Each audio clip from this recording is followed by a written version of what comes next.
২৫০০ উচিতপুর ইউনিয়নের ইলমদি গ্রাম। সবুজে শ্যামলে ঘেরা নদীমাতৃক এ গ্রাম দেখতে খুবই দৃষ্টিনন্দন।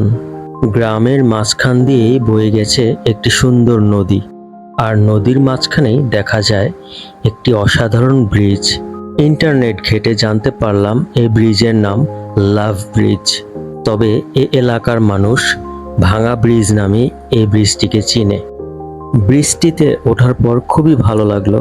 যত দূরেই চোখ যায় শুধু সবুজ আর সবুজ, সাথে ঠান্ডা হাওয়া যেন শরীর এবং মনকে শীতল করে দেয়। নীল আকাশ, সবুজ এবং নদী প্রকৃতির এক অসাধারণ রূপ। ব্রিজের পাশে একটি সুন্দর মসজিদ।